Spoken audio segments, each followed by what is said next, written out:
Hi സുഹൃത്തുക്കളെ, ആവേശകരമായ ഒരു കഥയ്ക്ക് നിങ്ങൾ തയ്യാറാണോ? നിങ്ങൾക്കുള്ള ഇന്നത്തെ കഥയാണ് കോഫിയും ടോഫിയും. കോഫിയും ടോഫിയും രണ്ട് ഉറുമ്പുകളുടെ പേരാണ്.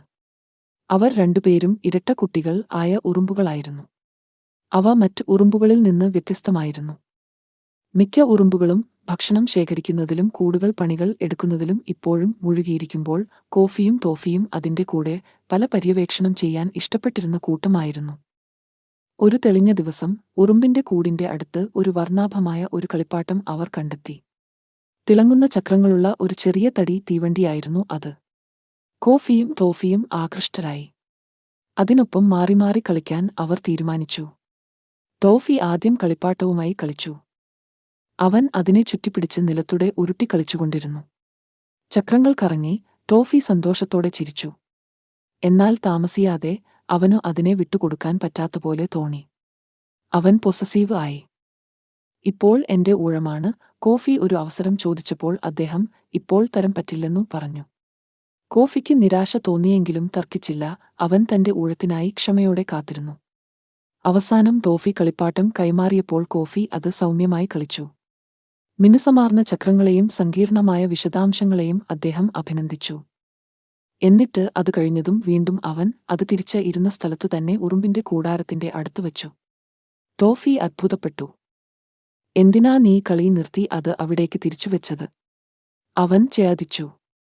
കോഫി പുഞ്ചിരിച്ചു. ടോഫി, പങ്കിടൽ എന്നെ കൂടുതൽ സന്തോഷിപ്പിക്കുന്നു. നമുക്ക് ഒരുമിച്ച് കളിപ്പാട്ടം കളിക്കാം.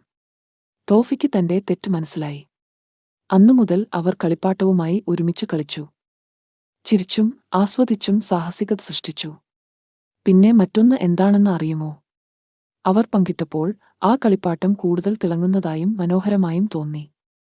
അപ്പോൾ ഈ കഥയുടെ ധാർമ്മികത എന്തെന്നാൽ, ഇപ്പോഴും പങ്കിടുന്നത് കൈവശം വയ്ക്കുന്നതിനേക്കാൾ കൂടുതൽ സന്തോഷം നൽകുന്ന രീതിയാണ്. അത് നമ്മളിൽ കൂടുതൽ സന്തോഷവും സ്നേഹവും ഉളവാക്കാൻ സഹായിക്കുന്നു. ഈ ചെറിയ കഥ നിങ്ങൾ ആസ്വദിച്ചുവെന്ന് ഞാൻ പ്രതീക്ഷിക്കുന്നു. അവിടെയാണ് സുഹൃത്തുക്കളെ നമ്മുടെ കഥ അവസാനിക്കുന്നത്. നിങ്ങൾ ഞങ്ങളോടൊപ്പം ഉള്ള ഈ സമയം ആസ്വദിക്കുകയാണെങ്കിൽ ഇതുപോലുള്ള കൂടുതൽ രസകരമായ കഥകൾക്കും ഞങ്ങളുടെ യൂട്യൂബ് ചാനൽ സബ്സ്ക്രൈബ് ചെയ്യാൻ മറക്കരുത്. നിങ്ങൾക്ക് കഥ ഇഷ്ടപ്പെട്ടെങ്കിൽ ഈ വീഡിയോ ലൈക്ക് ചെയ്ത് ഒരു വലിയ തംസ് നൽകുക.